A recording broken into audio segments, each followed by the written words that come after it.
भाई और बहनों, मित्रों, साथियों, राम राम, सत श्री अकाल, अस्सलाम वालेकुम। आज 26 जनवरी सन 2023 भारत का 74वां गणतंत्र दिवस। हम अब एक संविधान के अंतर्गत कार्य करते हैं। 26 जनवरी सन 1950 को संविधान जो लागू हुआ था वो हमारे लिए न केवल एक लाइट हाउस की, जैसे पानी के जहाज के लिए, समुद्र में चलते पानी के जहाज के लिए लाइट हाउस होते थे, मात्र वो ही नहीं है, ये उसके लिए दिशा सूचक भी है, कंपास भी है, और अब कहें तो वो जीपीएस भी है। इसने हमारे राष्ट्र के वर्तमान को ही नहीं, इसके भविष्य के लक्ष्य को और उसके रास्ते को भी तय किया है कि हमें इस रास्ते पर चलना है। अगर हम देखें तो संविधान सभा को सबसे पहले हमें नमन करना चाहिए। इतने मुश्किल समय में जब भारत एक व्यवस्था से दूसरी व्यवस्था में जा रहा था, जब वो गुलामी से आज़ादी की तरफ जा रहा था, जब हम वेस्टमिंस्टर बेस्ड मॉडल जो पार्लियामेंट्री फॉर्म ऑफ गवर्नमेंट है वो एडॉप्ट कर रहे थे, तब जब हमारी इंटरनल पॉलिटिक्स हमें इस तरीके से एक खौलते हुए, एक उबलते हुए कढ़ाव की तरह छोड़ के गई थी, इसका कुछ भी हो सकता था, तब संविधान सभा के उन विद्वान सदस्यों ने एक ऐसे से ग्रंथ की रचना करी जिसे भारत का संविधान कहा जाता है, और जिसने टाइम का टेस्ट पास किया कि वो जिस मकसद से लिखा गया था उस पर कमोबेशी झटके तो बहुत लगे, लेकिन फिर भी वो अभी अपनी दिशा में चल रहा है। अगर हम इस अवसर पर किसी दूसरे व्यक्ति को नमन कर सकते हैं तो ड्राफ्ट्स कमेटी के चेयरमैन डॉक्टर भीमराव अंबेडकर को कर सकते हैं। डॉक्टर भीमराव अंबेडकर के नेतृत्व में वो टीम के कप्तान हैं। ये श्रेय देना या ये कहना कि भारत का संविधान डॉक्टर भीमराव अंबेडकर ने लिखा है, तो ये ऐसे है कि जैसे भारत की जीत 1983 में कपिल देव की जीत थी। नहीं, वो टीम की जीत थी।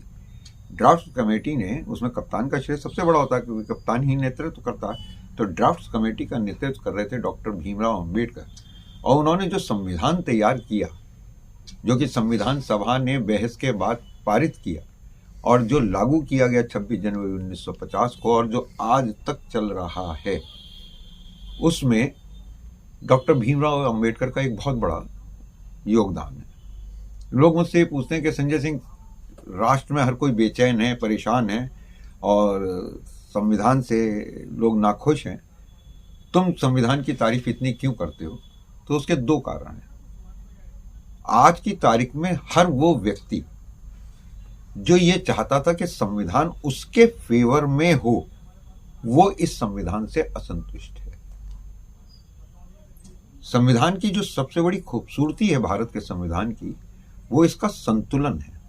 दुनिया में कोई मसाला ऐसा नहीं बना जिसकी अधिकता सब्जी को स्वादिष्ट बनाती हो या भोजन को स्वादिष्ट बनाती हो। सब मसालों का समन्वय और संतुलन सब्जी को और भोजन को स्वादिष्ट बनाता है। इसी तरह भारत का जो संविधान है वो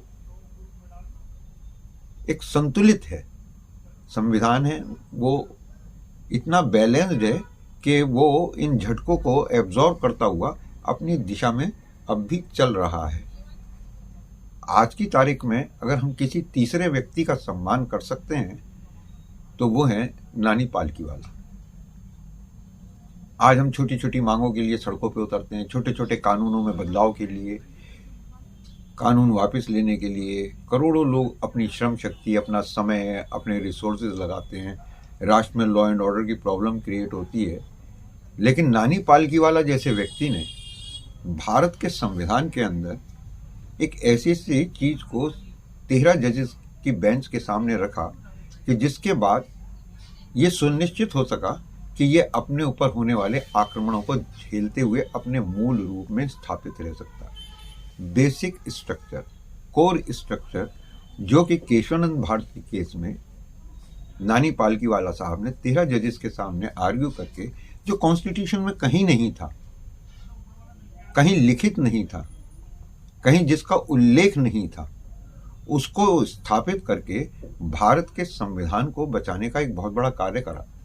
क्योंकि राजाओं की जो हमेशा इच्छा होती है वो मनमर्जी से चलने की होती है। जिसके भी कब्जे में संसद आ जाती है, अब राजा संसद का प्रधानमंत्री होता है, जिसके कब्जे में संसद होती है वो एक राजा की तरीके से काम करता है। इंदिरा गांधी जी इमरजेंसी के दौरान करने लगी थी, उन्हें अपनी मनमर्जी की संसद चाहिए थी।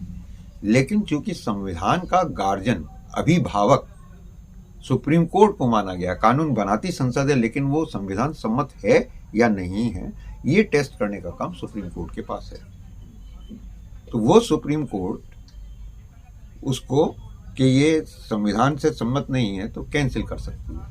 तो ये अभिभावक की जो ताकत बढ़ाई कि सब कुछ नहीं बदला जा सकता, पूर्ण रूपेण नहीं बदला जा सकता, समय के हिसाब से इसकी शाश्वतता के अंदर, संविधान की शाश्वतता के अंदर कुछ मूल ऐसी चीजें हैं जिनका परिवर्तन नहीं हो सकता।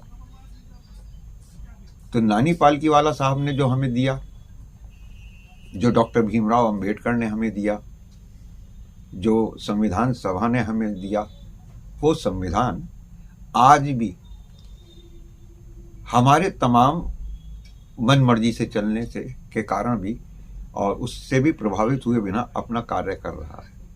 क्योंकि हम अपनी औकात में वापस आ गए हैं। हम बटे हुए थे धर्म के आधार पर, टू नेशन थ्योरी के नाम पर, टू रिलीजन के आधार पर भारत का बंटवारा कर दिया गया। जाति पातियों का घालमेल, क्षेत्रीयवाद, भाषावाद, विभिन्न रूप, और फिर हम भावनात्मक मूर्ख। तो हमें विभिन्न रूप में लड़ाने का इनके पास संसाधन है।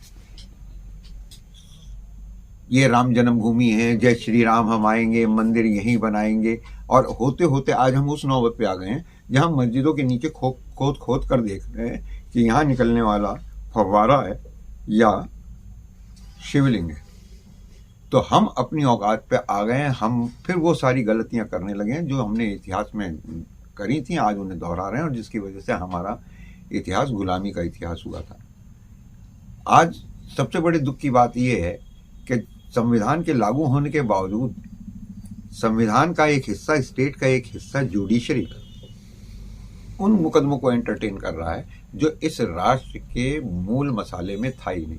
न भगत सिंह ने, न चंद्रशेखर ने, आज़ाद ने, न अशफाक उल्लाह खान ने, न शेर दिल अफरीदी ने, किसी ने भी, न ऊधम सिंह ने, न करतार सिंह ने, किसी ने भी अपना बलिदान, अपना संघर्ष किसी मंदिर, मस्जिद, गुरुद्वारे की आज़ादी के लिए नहीं, इस देश की आज़ादी के लिए किया था। और आज वो सवाल, उन सवालों को जो उस वक्त सेकुलर हिंदुस्तान का संविधान हमारे हाथ में देने के बाद ये तय कर दिया गया था कि अब इन्हें नहीं छेड़ा जाएगा, आज वो सारे मुकदमे अदालतें सुन रही हैं। तो ये हमारे लिए, आज हमारे लिए नहीं, संविधान के लिए भी एक सबसे मुश्किल इम्तिहान आ रहा है।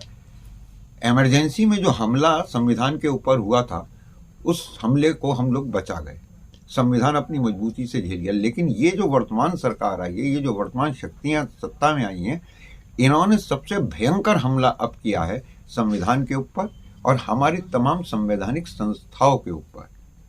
तो आज जो इम्तिहान है वो इम्तिहान संविधान का है।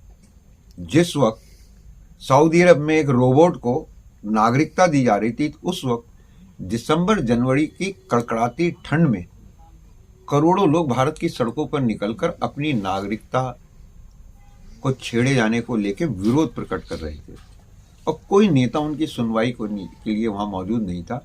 वी द पीपल अपनी सिटीजनशिप के लिए ऐसे कानून बनने लगे। फिर पहले गोदाम बन गए, रेलवे लाइन बिछ गई, तमाम कंपनी फॉर्म हो गई, उसके बाद काले कृषि कानून आए। तो ये जो हमला किया जा रहा है, अब आईएएस में भी जिस तरीके से पोस्टिंग की जा रही है, जिस तरीके से सारी पार्लियामेंट आज इस पोजीशन में नहीं है कि वो नरेंद्र मोदी का विरोध कर सके। एग्जीक्यूटिव वैसे कभी भी इस पोजीशन में नहीं रही कि वो गलत नीतियों का विरोध कर सके। एडीएम जबलपुर केस इमरजेंसी वाला आपको याद आएगा, और ऐसा आज रात और दिन हो रहा है। तीसरी चीज बची जुडिशरी। तो जुडिशरी जो कि गार्जियन है कॉन्स्टिट्यूशन की, उसके आज की तारीख में क्या हालात हैं वो मैं आपको एक छोटे से उदाहरण को देकर आज कि अपनी बात पूरी करूंगा। अभी कुछ दिन पहले मोदी जी ने अपने प्रथम कार्यकाल में 8 नवंबर को आके अचानक ये कहा कि मैंने नोट बंद कर दिए। इसकी घोषणा उन्होंने पहले जिस कैबिनेट में की मीटिंग में की, उसमें कैबिनेट मंत्रियों के मोबाइल भी बाहर जमा करा दिए गए थे। उन लोगों को भी, कैबिनेट को भी और बाकी लोगों को भी ये नहीं पता था, संसद को तो पता ही नहीं था कि नोटबंदी का फैसला लेके आज रात से नोट बंद किए जाएंगे। देश ने अपार क्षति भुगती, अपार नुकसान भुगता। उसके बाद वो कुछ मुकदमे सुप्रीम कोर्ट में भी पड़े। सुप्रीम कोर्ट ने अभी उन मुकदमों को सुनना शुरू किया। पहला सवाल, अगर सुप्रीम कोर्ट नोटबंदी को गलत मानती तो क्या वो 8 नवंबर से पहले की पोजीशन वापस ला सकती थी अपने फैसले से? नहीं। तो वो एक ऐसे मुकदमे को सुन रही थी जिसके अंदर उसका फैसला गलती को सुधार नहीं सकता था। तो उनसे पूछा कि आप इसे क्यों सुन रहे हो? क्या हम इसे इसलिए सुन रहे हैं कि ये सही था या गलत था, और भविष्य में हम इससे सबक ले सकेंगे। जो राजनीतिक सवाल बन चुका हो, जिसे राष्ट्र ने स्वयं झेला हो, करोड़ों अरबों लोगों ने स्वयं झेला हो, जो सरकार की नीतियों को चैलेंज करने के लिए, पॉलिटिकली चैलेंज करने के लिए हो, उसे लीगली और जुडिशियली चैलेंज किया गया। अब चंद आदमियों ने ऊपर बैठ के ये कह दिया 4-1 से फैसला दे दिया कि ये फैसला सही था। Who are you? आप अर्थशास्त्री नहीं। मैं आपके शरीर में से अचानक 75% खून निकाल लूं तो आपको अस्पताल ले जाना पड़ेगा, आईसीयू ले जाना पड़ेगा, रिश्तेदार दुआएं मांगेंगे, और अगर अंदर आप बच गए तो बहुत लंबा इलाज चलेगा, बहुत लंबा परहेज चलेगा, और उसके बाद भी ये देखा जाएगा किडनी कितने % बची, लीवर कितने % बचा, आंखें कितने % डैमेज हुई। मुद्रा राष्ट्र की दौड़ते रगों में दौड़ता हुआ खून है। जब 500 और 1000 के नोट बंद किए गए थे, उस वक्त पर 85% मुद्रा, 16.5 लाख करोड़ की मुद्रा में से 85% मुद्रा इन 2 नोटों में थी। जब इन्हें अचानक एक झटके से रोक दिया गया, इसका मतलब आपके देश के नसों में से 85% खून रोक दिया गया, तो उसका कितना डैमेज भारत राष्ट्र को, भारत माता को उठाना पड़ा होगा, इसके ऊपर अर्थशास्त्रियों का विषय था। और चूंकि अगले इलेक्शन से पहले मोदी जी के ऊपर से इस दाग को हटाना था कि नोटबंदी एक गलत फैसला था, तो चंद मुकदमे डलवाए गए। उनको सुप्रीम कोर्ट ने एंटरटेन किया, जबकि उसके पास यह अधिकार नहीं था, क्योंकि उसका फैसला उस गलती को सुधार नहीं सकता था। फिर भी उसने फैसला दिया कि मोदी जी ने सही किया था।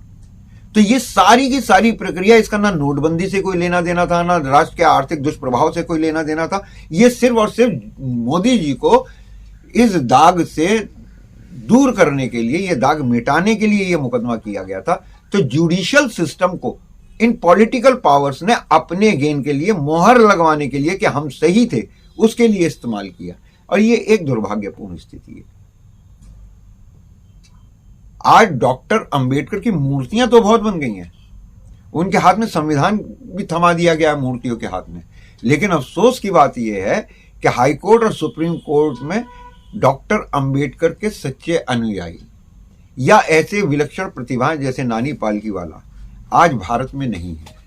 तो हम इस प्रार्थना के साथ कि भारत का संविधान बचा रहे, ताकि ये देश बचा रहे,